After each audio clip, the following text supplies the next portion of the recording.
Hello all you demons and happy Friday! Today we are going to be making an extremely cursed pie. So I saw something on the internet a few days ago that really caught my interest and I was like, you know what? Yeah, it's Demon's Corner, it's scary, it's disgusting looking, and Thanksgiving is, at the time, tomorrow. So why not torture my family a little bit? Because, I mean, are they really your family if you can't torture them? Like, just a smidge, just a little bit of mental scarring, you know? And at the end of the video, I'm planning on actually putting my family's reaction to this pie. So please stick around. Today we're just gonna be making pie and talk about scary stories. Literally, it's called the perfect pie crust. So if this pie crust doesn't make people die from how perfect it is, was it really the perfect pie crust?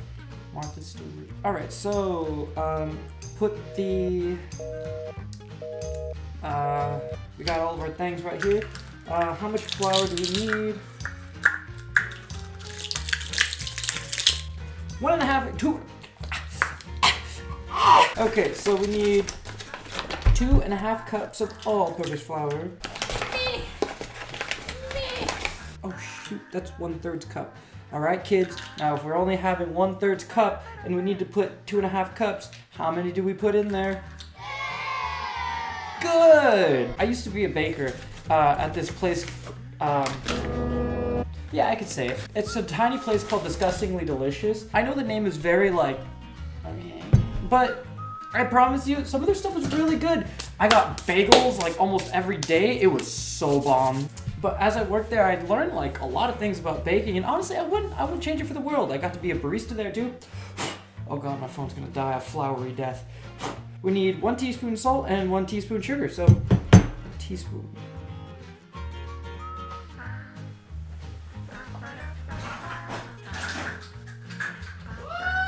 Where are the teaspoons? Did I have some on here? We got our teaspoon measurements right here.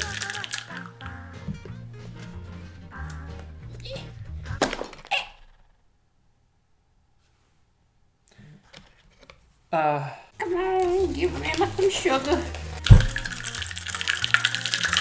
So we're just gonna mix to combine.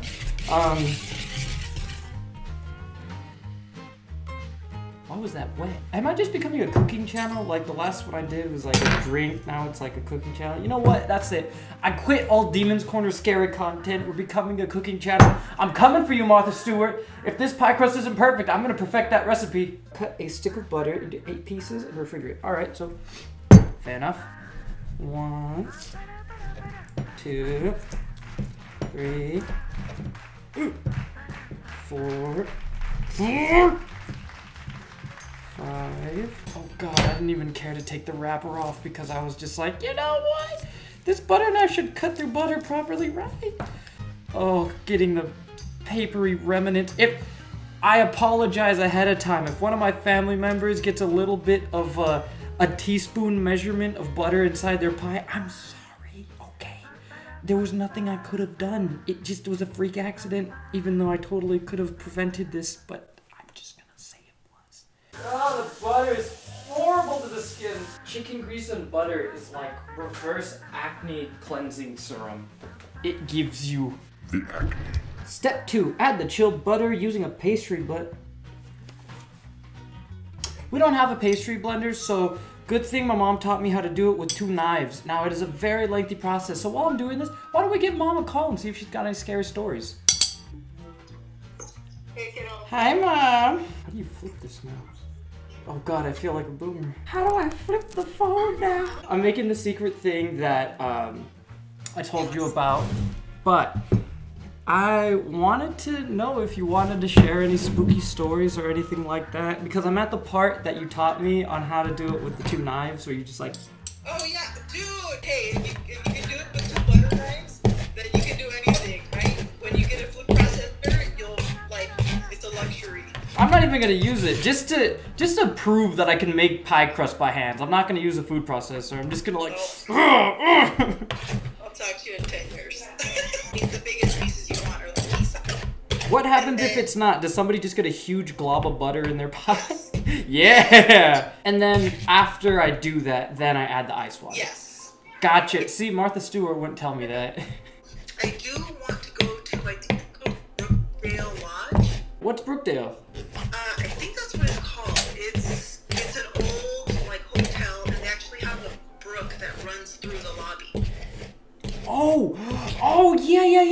Ghost Hunters. I watched the Yes. Ghost Hunters episode of that where they were like a little girl drowned in the Yes, river, right? yeah. Oh my god, that one was that one got me. Yeah, what was his name again? The guy who does Missing 911. Oh, Missing 411. 411. Dave Pilates. That's right. Yeah. He does this whole thing where he goes over like missing persons files and he reviews them. And how long was he an investigator or like a missing persons detective? He's a detective. I don't know for how many years, but he was a detective for, I want to say, somewhere in the Bay Area for a long time, and then Good wrote for him. a book on Bigfoot. Yeah, that's right. Okay, so you gotta tell that story about why he did that and what happened. Well, he didn't want to write the book, and I think it was some elders from the community where he wrote the book about. I can't really remember exactly where it was.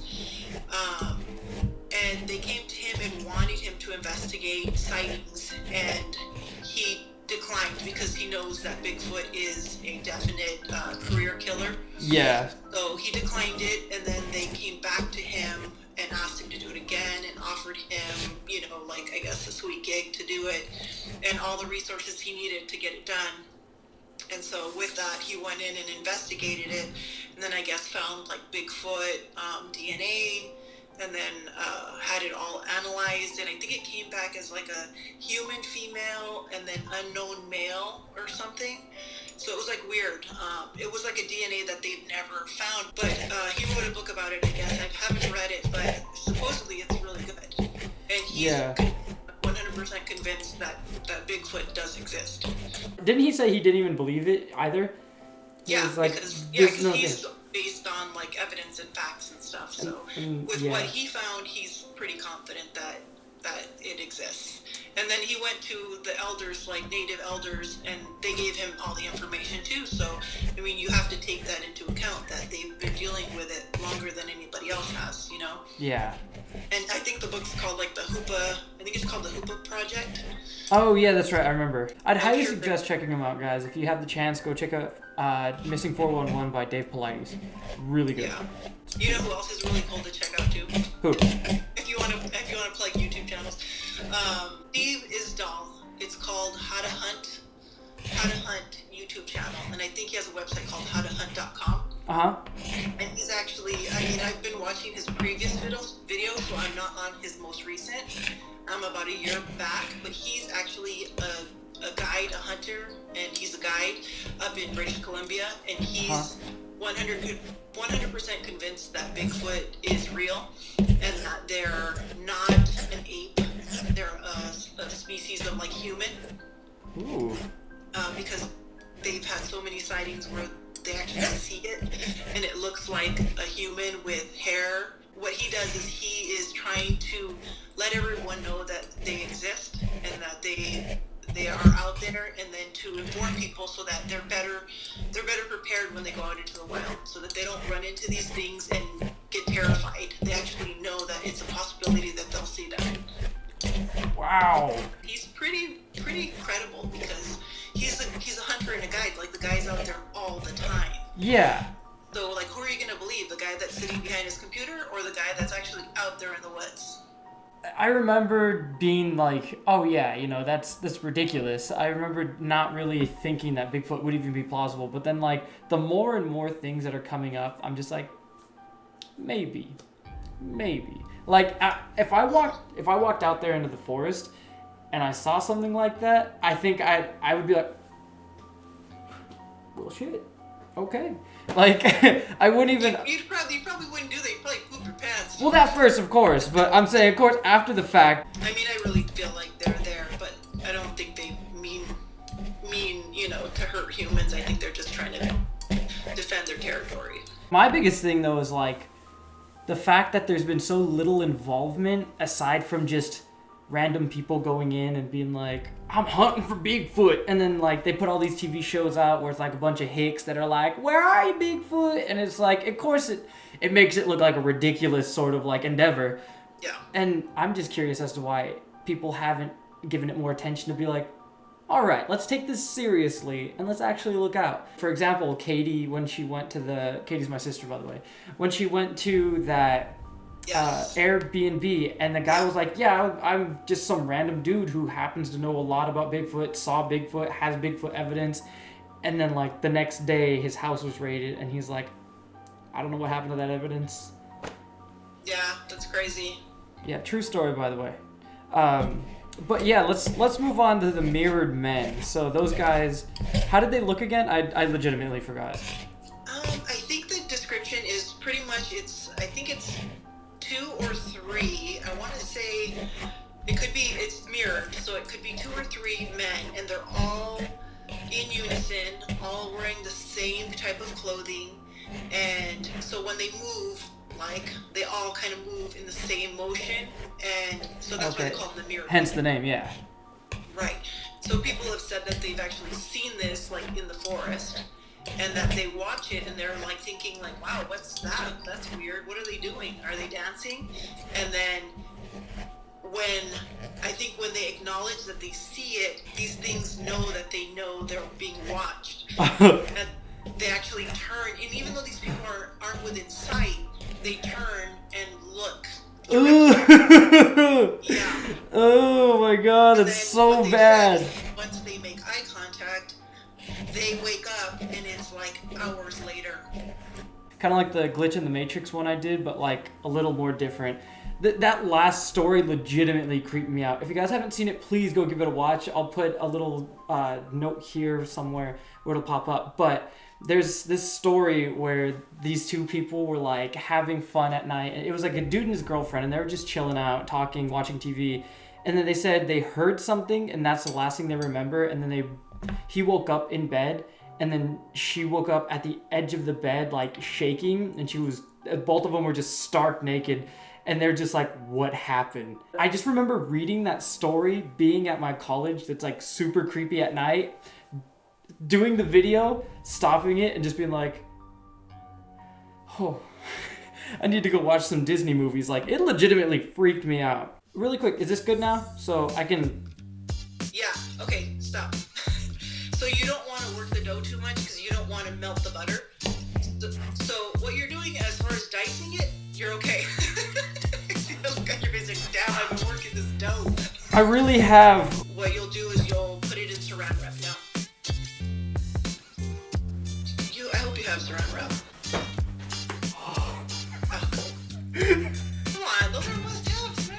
I'm sorry, okay? We don't bake often. So I have my baby right here. I'm gonna put it in. Just put it in the freezer if you want to use it. So how long should it chill for in the freezer? Probably at least an hour. Alrighty guys, so I'm gonna do a cut right here. Really quick, the dough needs to chill for an hour. I will see you guys in 1 hour. Hello you demons, I am back. So I did a little bit off camera just because there was a lot of like filling to make, and then there was other things. I'm just here to be making a pie with you. A very cursed pie. Was Martha Stewart the one that went to jail? The baking police are gonna jump in and send me to jail. I'm doing everything so terribly right now, but you know what? It better taste good. That's all that matters. It's supposed to look bad. I just want a pie. I just want a pie. Jeez Louise. Stop! Stop it! Stop! You violated the law. You guys have any scary stories? You got any scary baking stories? I don't know if those exist, but like, let me know if there's anything crazy like where you're like, I'm really hungry, and then like the specific cookbook that your grandma always used, who's now passed away, comes down and is like opens up to like one of your favorite meals. I feel like that's happened. Like that is too unique to not have had happen. Yeah, look at this. Look at this. We're doing it. Oh, perfect. Oh, Betty Crocker, eat your heart out. I feel all the monkey neurons in my brain just like all rapidly firing. It's like, woof, woof, woof, woof. Okay, so we have our base. Perfect. This is actually the first time I'm making a pie. Did I say that? Yeah, this is the first time ever I'm making a pie. You guys are actually experiencing history. The first time I have made a pie without my grandma's supervision. Now the final step is making this last cover portion, which is gonna be my favorite. Honestly, I think my family's gonna be real proud of me for this one. I think they're gonna see it and they're gonna be like, wow, Damien. So now we're gonna set our lovely creation in our oven for about 20 minutes at 400 degrees. All right, everybody, that's the end of it. Time to bring our creation to life and take it to the family.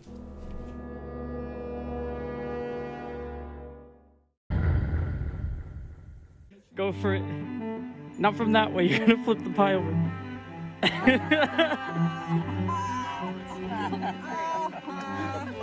Nice. Beautiful. Sweet child.